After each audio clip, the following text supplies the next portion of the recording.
Antologi Pembacaan Firman Tuhan yang Maha Kuasa.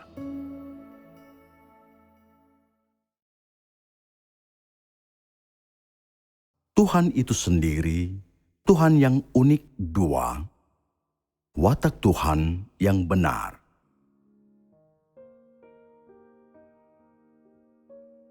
Lima jenis orang.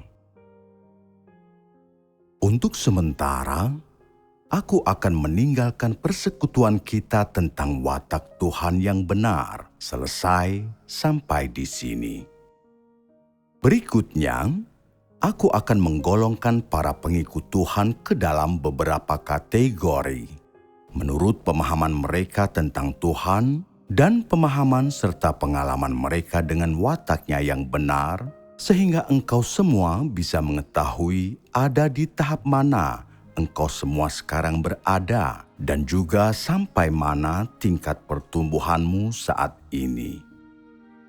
Berdasarkan pengetahuan mereka akan Tuhan dan pemahaman mereka tentang wataknya yang benar, tahap dan tingkat pertumbuhan manusia dapat dibedakan secara umum menjadi 5 jenis. Topik ini didasarkan pada mengenali Tuhan yang unik dan wataknya yang benar.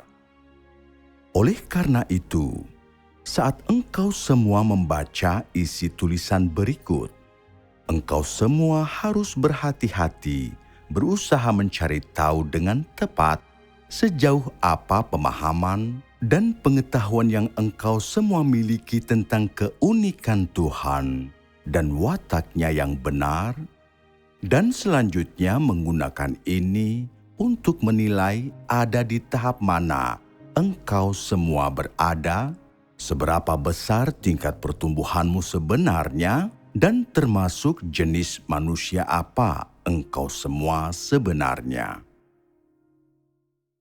Jenis pertama, tahap bayi terbungkus kain lampin.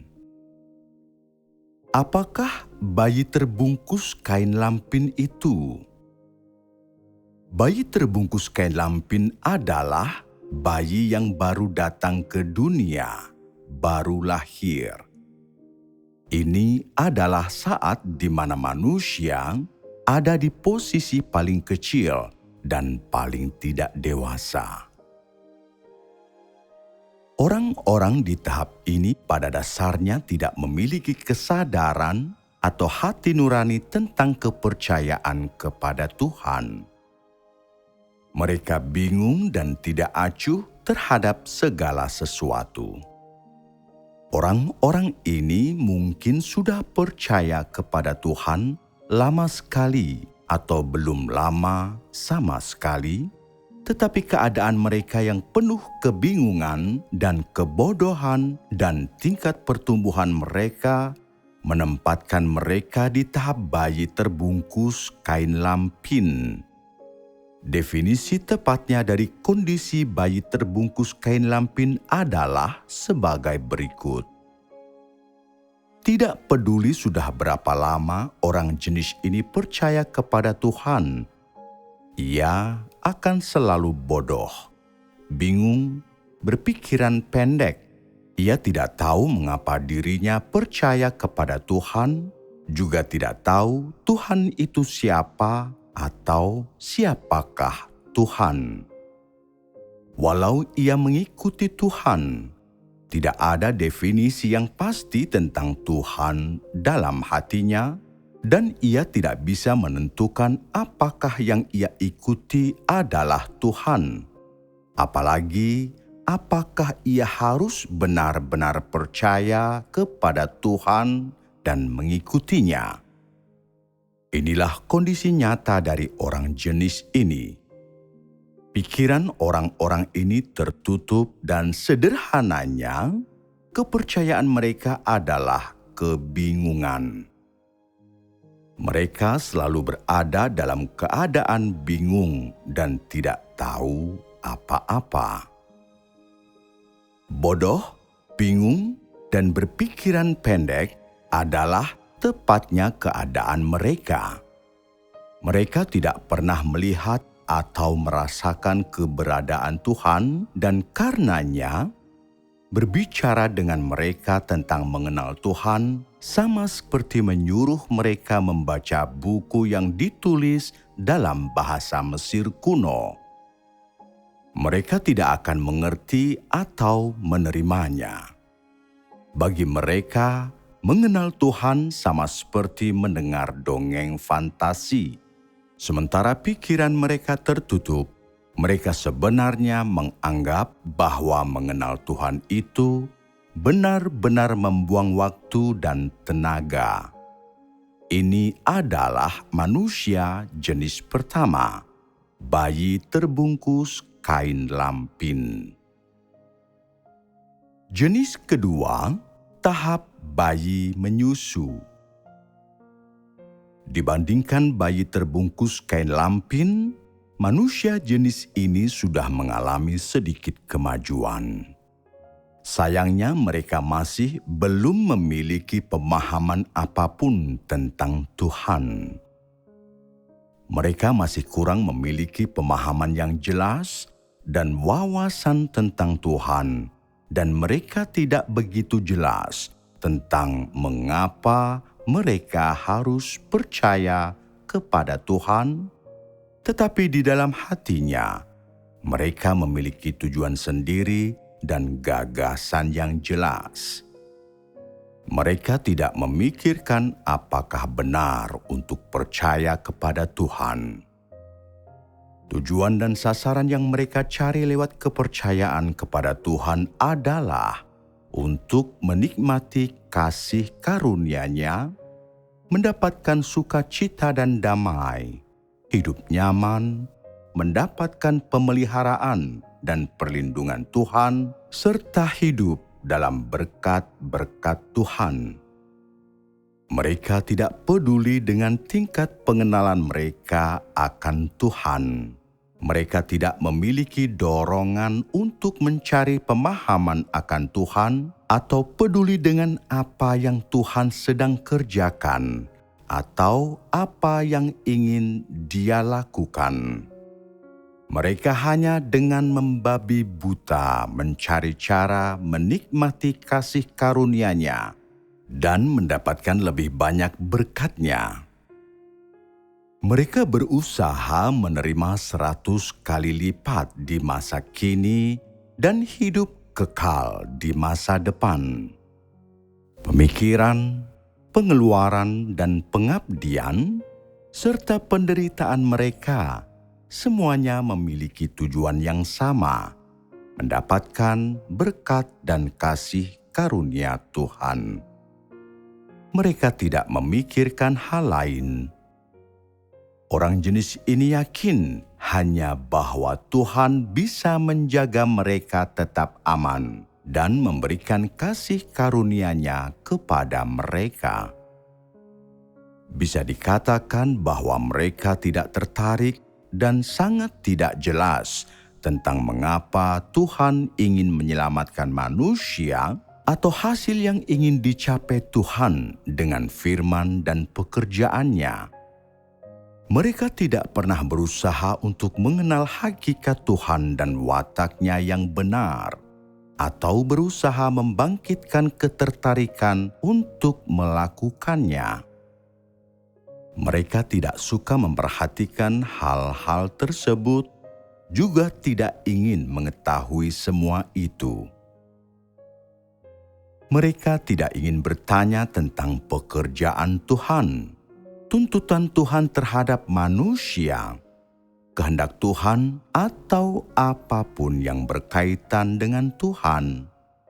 Mereka juga tidak merasa harus menanyakan tentang hal-hal ini. Hal ini dikarenakan mereka percaya hal-hal ini tidak berhubungan dengan kenikmatan mereka akan kasih karunia Tuhan. Mereka hanya peduli dengan Tuhan yang dapat memberikan kasih karunia dan memuaskan kepentingan pribadi mereka. Mereka sama sekali tidak tertarik dengan hal lain. Jadi, mereka tidak dapat memasuki kenyataan kebenaran terlepas dari berapa tahun mereka sudah percaya pada Tuhan. Tanpa ada seorang pun yang menyirami atau memberi makan mereka dengan sering, sulit bagi mereka terus berjalan di jalan kepercayaan kepada Tuhan. Jika mereka tidak bisa menikmati sukacita dan damai atau kasih karunia Tuhan lebih awal, mereka cenderung mundur. Ini adalah orang jenis kedua, orang yang berada di tahap bayi menyusu. Jenis ketiga, tahap bayi yang disapih atau tahap anak kecil. Kelompok orang ini sudah memiliki kesadaran yang jelas. Orang-orang ini sadar bahwa menikmati kasih karunia Tuhan tidak berarti mereka sendiri memiliki pengalaman sejati. Mereka sadar bahwa jika mereka tidak pernah lelah mencari sukacita dan damai, mencari kasih karunia, atau jika mereka mampu menjadi saksi dengan membagikan pengalaman mereka menikmati kasih karunia Tuhan, atau dengan memuji berkat yang Tuhan berikan kepada mereka, hal-hal ini tidak berarti bahwa mereka memiliki hidup. Juga bukan berarti mereka memiliki kenyataan kebenaran. Mulai dari alam bawah sadarnya, mereka berhenti memuaskan harapan liar bahwa mereka hanya akan disertai oleh kasih karunia Tuhan. Sebaliknya, saat mereka menikmati kasih karunia Tuhan, mereka secara terus-menerus berharap melakukan sesuatu bagi Tuhan. Mereka mau melakukan tugas mereka, menanggung sedikit kesusahan dan kelelahan, supaya bisa bekerja sama dengan Tuhan sampai tahap tertentu. Namun, karena pengejaran mereka dalam kepercayaan mereka kepada Tuhan sangat tidak murni, disebabkan niat pribadi dan keinginan yang terlalu kuat, karena watak mereka yang terlalu liar dan congkak, sangat sulit bagi mereka untuk memuaskan kerinduan Tuhan atau setia kepada Tuhan. Karenanya, mereka seringkali tidak bisa mewujudkan keinginan pribadi atau menghargai janji mereka kepada Tuhan. Mereka seringkali menemukan diri dalam keadaan yang kontradiktif. Mereka sangat ingin memuaskan Tuhan sebisa mungkin, tetapi mereka menggunakan segala daya upaya untuk menentang Dia. Mereka seringkali membuat janji kepada Tuhan, tetapi dengan cepat menarik sumpah mereka. Bahkan mereka lebih sering menemukan diri dalam keadaan yang kontradiktif lainnya. Mereka dengan tulus percaya tetapi menyangkal Tuhan dan segala sesuatu yang berasal dari Dia. Mereka dengan cemas berharap bahwa Tuhan akan mencerahkan mereka, memimpin mereka, memenuhi kebutuhan mereka, dan menolong mereka, tetapi masih mencari jalan keluar sendiri. Mereka ingin memahami dan mengenal Tuhan, tetapi tidak mau membawa diri mereka mendekat kepadanya. Sebaliknya, mereka selalu menghindari Tuhan. Hati mereka tertutup baginya. Walau memiliki pemahaman dan pengalaman yang dangkal tentang makna harfiah firman Tuhan dan kebenaran, dan konsep yang dangkal tentang Tuhan dan kebenaran, di alam bawah sadar mereka tetap tidak bisa sepakat atau menentukan apakah Tuhan adalah kebenaran. Mereka tidak bisa memastikan apakah Tuhan sungguh-sungguh benar. Mereka juga tidak bisa memastikan kenyataan watak Tuhan dan hakikatnya, apalagi keberadaannya yang sebenarnya. Kepercayaan mereka kepada Tuhan selalu mengandung keraguan dan ketidakpahaman, dan juga mengandung imajinasi dan gagasan.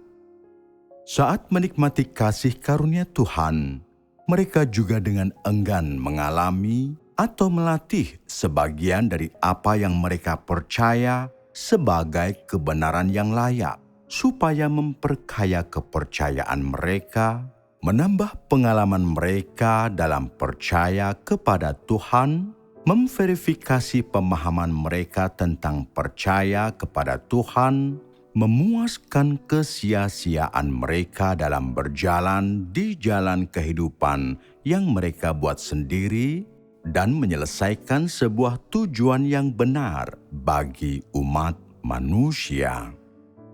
Di saat yang sama, mereka juga melakukan hal-hal tersebut untuk memuaskan keinginan mereka sendiri, untuk mendapatkan berkat, untuk membuat pertaruhan sehingga mereka dapat menanggung berkat bagi umat manusia yang lebih besar, untuk memuaskan aspirasi ambisius dan keinginan seumur hidup yang tidak akan puas sampai mereka mendapatkan Tuhan. Orang-orang ini jarang mampu mendapatkan pencerahan Tuhan, karena keinginan dan niat mereka untuk mendapatkan berkat terlalu penting bagi mereka.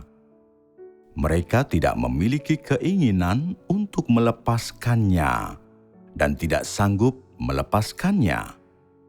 Mereka takut tanpa keinginan untuk mendapat berkat, tanpa ambisi yang lama dipelihara, yang tidak akan puas sampai mereka mendapatkan Tuhan. Mereka akan kehilangan motivasi untuk percaya kepada Tuhan. Karena itulah, mereka tidak ingin menghadapi kenyataan. Mereka tidak ingin menghadapi firman Tuhan atau pekerjaan Tuhan. Mereka tidak ingin menghadapi watak Tuhan atau hakikatnya, apalagi menyinggung subjek tentang mengenal Tuhan. Ini disebabkan karena begitu Tuhan, hakikat dan wataknya yang benar menggantikan imajinasi mereka, mimpi mereka pun akan hilang seperti asap. Iman mereka yang katanya iman yang murni dan jasa baik yang dikumpulkan selama bertahun-tahun lewat pekerjaan yang melelahkan akan hilang dan tidak menghasilkan apa-apa. Wilayah mereka yang telah mereka taklukkan dengan darah dan keringat selama bertahun-tahun akan berada di ambang kehancuran. Ini akan menandakan bahwa bertahun-tahun kerja keras dan usaha mereka akan sia-sia, bahwa mereka harus mulai lagi dari awal. Ini adalah rasa sakit yang paling sulit untuk ditanggung di hati mereka, dan ini adalah hasil yang paling tidak ingin mereka lihat. Karenanya semua ini selalu terkunci dalam kondisi stagnan, tidak ingin dibalikan. Ini adalah orang jenis ketiga, orang yang berada di tahap bayi yang disapih. Ketiga jenis orang yang dijelaskan di atas, dengan kata lain, orang-orang yang berada di tiga tahap ini tidak memiliki kepercayaan yang sejati kepada identitas atau status Tuhan atau kepada wataknya yang benar. Mereka juga tidak memiliki pengenalan atau konfirmasi yang jelas dan definitif mengenai hal-hal tersebut. Karena itulah, sangat sulit bagi ketiga jenis orang itu memasuki kenyataan kebenaran.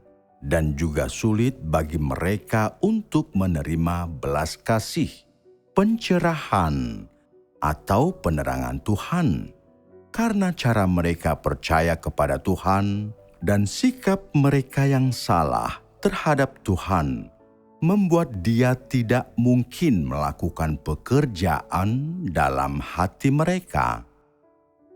Keraguan, gagasan yang salah, dan imajinasi mereka tentang Tuhan telah melampaui kepercayaan dan pengetahuan mereka akan Tuhan. Ketiga jenis orang ini adalah jenis yang sangat berbahaya, dan ketiga tahap ini adalah tahap yang sangat berbahaya. Saat seseorang memiliki sikap meragukan Tuhan, hakikat Tuhan, identitas Tuhan, perkara apakah Tuhan adalah kebenaran dan kenyataan keberadaannya, serta tidak bisa yakin akan hal-hal tersebut, bagaimana bisa seseorang itu menerima semua yang berasal dari Tuhan? Bagaimana seseorang bisa menerima fakta bahwa Tuhan adalah kebenaran, jalan, dan hidup? Bagaimana seseorang bisa menerima hajaran dan penghakiman Tuhan? Bagaimana seseorang bisa menerima keselamatan Tuhan? Bagaimana orang jenis seperti ini menerima bimbingan dan penyediaan yang sejati dari Tuhan? Mereka yang berada di ketiga tahap ini bisa menentang Tuhan, menjatuhkan penghakiman kepada Tuhan, menghujat Tuhan, atau mengkhianati Tuhan kapan saja. Mereka bisa meninggalkan jalan yang benar dan meninggalkan Tuhan kapan saja. Dapat dikatakan bahwa orang-orang dalam ketiga jenis tahap ini berada dalam periode kritis karena mereka belum memasuki jalan yang benar dalam mempercayai Tuhan. Jenis keempat, tahap anak yang bertumbuh dewasa atau masa kanak-kanak. Setelah seseorang disapih, yaitu setelah mereka menikmati sejumlah besar kasih karunia, mereka mulai mengeksplorasi apa artinya percaya kepada Tuhan, ingin memahami berbagai pertanyaan yang berbeda, seperti mengapa manusia hidup, bagaimana manusia seharusnya hidup, dan mengapa Tuhan melakukan pekerjaannya dalam diri manusia. Ketika pikiran yang tidak jelas dan gagasan yang membingungkan ini muncul dan hadir dalam diri mereka, mereka terus-menerus menerima penyiraman dan juga mampu melakukan tugas mereka. Selama periode ini, mereka tidak lagi memiliki keraguan mengenai kebenaran tentang keberadaan Tuhan, dan mereka sudah memiliki pemahaman yang akurat tentang apa artinya percaya kepada Tuhan. Di atas dasar ini, mereka sudah memiliki pengetahuan bertahap tentang Tuhan. Dan mereka secara bertahap mendapatkan beberapa jawaban atas pemikiran yang belum jelas dan gagasan membingungkan seperti tentang hakikat dan watak Tuhan. Mengenai perubahan-perubahan dalam watak mereka serta pengetahuan mereka tentang Tuhan, orang-orang di tahap ini mulai melangkah ke jalan yang benar dan memasuki periode transisi. Di tahap inilah, orang-orang mulai memiliki hidup. Indikasi jelas orang memiliki hidup adalah kebulatan hati yang berangsur meningkat dalam hati orang berkenaan dengan berbagai pertanyaan yang berkaitan dengan mengenal Tuhan.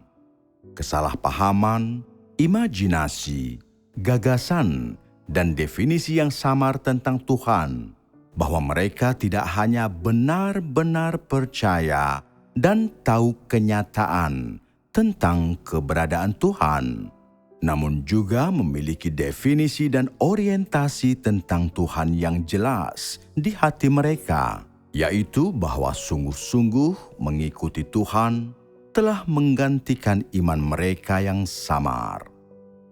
Di tahap ini, orang-orang secara bertahap mengenali konsep mereka yang salah tentang Tuhan dan pengejaran mereka yang salah dan cara-cara mereka percaya yang salah. Mereka mulai sangat menginginkan kebenaran, sangat ingin mengalami penghakiman, hajaran, dan disiplin Tuhan, sangat menginginkan perubahan dalam watak mereka.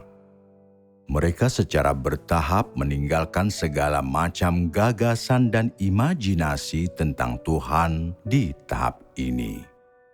Pada saat yang sama, mereka berubah dan memperbaiki pengetahuan mereka yang salah tentang Tuhan dan mendapatkan pengetahuan mendasar yang benar tentang Tuhan.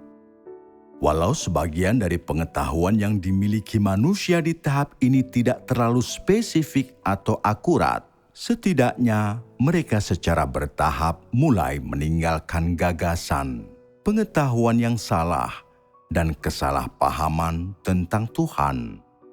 Mereka tidak lagi memegang gagasan dan imajinasi mereka sendiri tentang Tuhan. Mereka mulai belajar bagaimana caranya meninggalkan hal-hal yang ditemukan dalam gagasan mereka sendiri, dari pengetahuan dan dari iblis. Mereka mulai mau tunduk kepada hal-hal yang benar dan positif, bahkan pada hal-hal yang datang dari firman Tuhan dan menjadi serupa dengan kebenaran. Mereka juga mulai berusaha mengalami firman Tuhan secara pribadi, mengenal dan melakukan firman-Nya, menerima firman-Nya sebagai prinsip tindakan dan sebagai dasar bagi perubahan watak mereka. Selama periode ini, manusia tanpa sadar menerima penghakiman dan hajaran Tuhan, tanpa sadar menerima firman Tuhan sebagai hidup mereka. Sambil menerima penghakiman, hajaran Tuhan, dan menerima firman Tuhan, mereka semakin menyadari dan mampu merasakan bahwa Tuhan yang mereka percayai dalam hati mereka benar-benar ada. Di dalam firman Tuhan, pengalaman dan kehidupan mereka semakin merasakan bahwa Tuhan selalu menguasai nasib manusia, memimpin manusia, dan memenuhi kebutuhan manusia. Lewat persekutuan mereka dengan Tuhan, mereka secara bertahap semakin diyakinkan akan keberadaan Tuhan. Karena itu, sebelum menyadarinya, mereka tanpa sadar telah menyetujui dan percaya penuh pada pekerjaan Tuhan dan telah menyetujui firman Tuhan. Begitu orang menyetujui firman Tuhan dan menyetujui pekerjaan Tuhan, mereka tanpa henti menyangkali diri sendiri, menyangkali gagasan mereka sendiri, menyangkali pengetahuan mereka sendiri, menyangkali imajinasi mereka sendiri, dan pada saat yang sama juga tanpa henti mencari apa itu kebenaran dan apa yang merupakan kehendak Tuhan. Pengetahuan manusia tentang Tuhan selama periode ini cukup dangkal. Mereka bahkan tidak mampu menjelaskan pengetahuan ini dengan jelas menggunakan kata-kata, atau bisa menjelaskannya dengan spesifik, dan mereka hanya memiliki pemahaman yang perseptif. Namun, bila dibandingkan dengan ketiga tahap sebelumnya, Kehidupan manusia yang belum dewasa di periode ini sudah menerima siraman dan penyediaan dari firman Tuhan dan sudah mulai bertunas. Ini sama seperti benih yang dikubur di tanah. Setelah menerima gizi dan embun, benih itu akan menembus tanah. Tunasnya melambangkan kelahiran kehidupan baru. Kelahiran kehidupan baru ini membuat seseorang melihat ada indikasi kehidupan. Dengan kehidupan, manusia akan bertumbuh. Karena itulah, di atas dasar ini, secara bertahap mereka kembali kepada jalan yang benar tentang percaya kepada Tuhan, meninggalkan gagasan mereka sendiri. Mendapatkan bimbingan Tuhan, hidup manusia tak terelakkan akan bertumbuh setahap demi setahap. Atas dasar apakah pertumbuhan ini diukur? Diukurnya menurut pengalaman mereka dengan firman Tuhan dan pemahaman mereka yang benar tentang watak Tuhan yang benar. Walau mereka sulit menggambarkan pengetahuan mereka tentang Tuhan dan hakikatnya selama periode pertumbuhan ini dengan kata-kata mereka sendiri, kelompok orang ini tidak lagi secara subjektif mau mengejar kesenangan lewat menikmati kasih karunia Tuhan, atau mengejar tujuan mereka di balik mempercayai Tuhan, yaitu untuk mendapatkan kasih karunia-Nya. Sebaliknya, mereka mau berusaha untuk hidup oleh firman Tuhan, menjadi subjek keselamatan Tuhan. Dan lagi mereka memiliki kepercayaan diri dan siap menerima penghakiman dan hajaran Tuhan. Inilah tanda orang yang ada dalam tahap pertumbuhan ini. Walaupun orang-orang di tahap ini memiliki sebagian pengetahuan tentang watak Tuhan yang benar, pengetahuan ini sangat tidak jelas dan kabur. Walau tidak bisa menjelaskannya, mereka merasa sudah mendapatkan sesuatu dalam batinnya, karena telah mendapatkan sejumlah pengetahuan dan pemahaman tentang watak Tuhan yang benar lewat hajaran dan penghakiman Tuhan. Namun, semuanya itu masih dangkal dan masih ada di tahap awal. Kelompok orang ini memiliki cara pandang yang konkret dalam memperlakukan kasih karunia Tuhan. Cara pandang ini diungkapkan dalam perubahan tujuan yang mereka kejar dan cara mereka mengejarnya.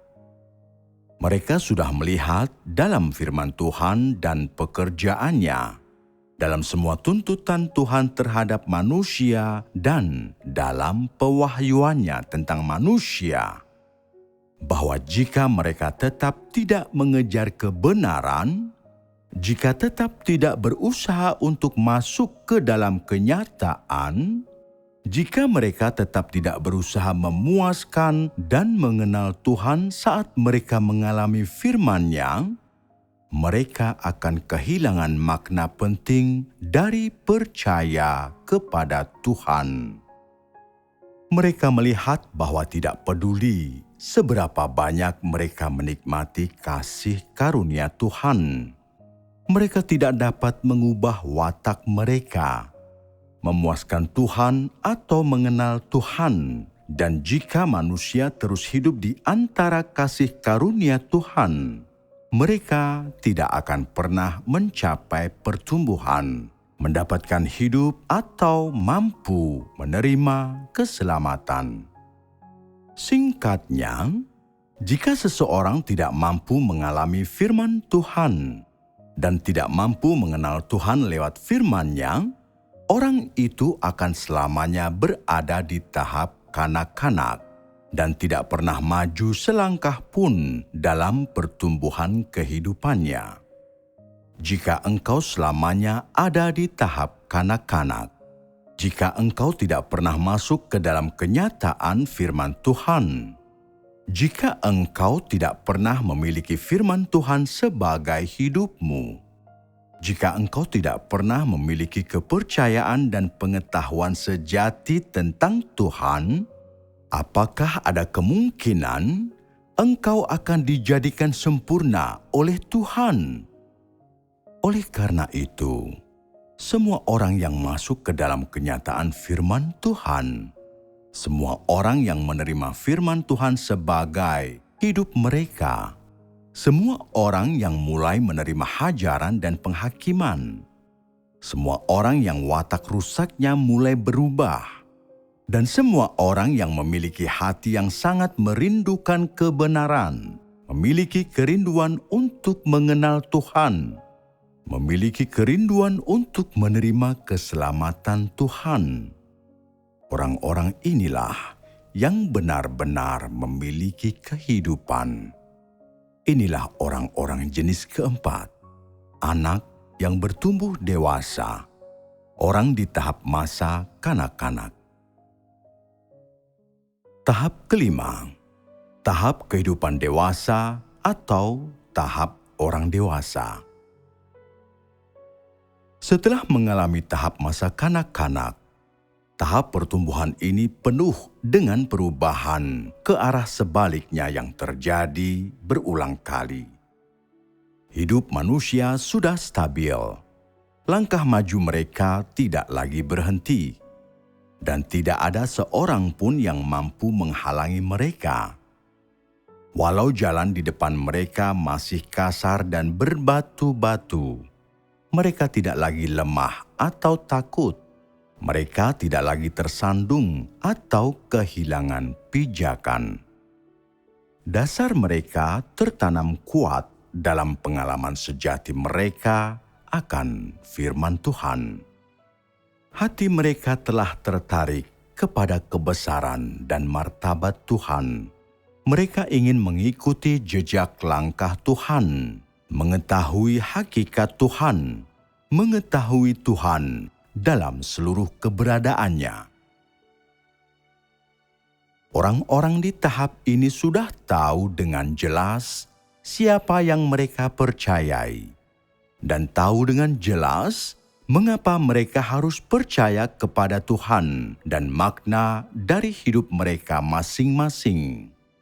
Mereka juga tahu dengan jelas bahwa semua yang Tuhan ungkapkan adalah kebenaran. Dalam bertahun-tahun pengalamannya, mereka menyadari bahwa tanpa penghakiman dan hajaran Tuhan, orang tidak akan pernah benar-benar mampu memuaskan atau mengenal Tuhan, atau benar-benar datang ke hadapan Tuhan. Dalam hati masing-masing orang ini memiliki kerinduan yang kuat untuk diuji Tuhan, supaya mereka bisa melihat watak Tuhan yang benar ketika diuji, supaya mendapatkan kasih yang lebih murni, dan pada saat yang sama mampu benar-benar memahami dan mengenal Tuhan. Mereka yang berada di tahap ini sudah sepenuhnya mengucapkan selamat tinggal kepada tahap kanak-kanak, tahap menikmati kasih karunia Tuhan dan makan roti dan dikenyangkan. Mereka tidak lagi menempatkan harapan berlebihan untuk membuat Tuhan bertoleransi dan menunjukkan belas kasih kepada mereka. Sebaliknya, mereka dengan percaya diri menerima dan mengharapkan hajaran dan penghakiman Tuhan yang tanpa henti, supaya mereka terpisah dari wataknya yang rusak dan memuaskan Tuhan.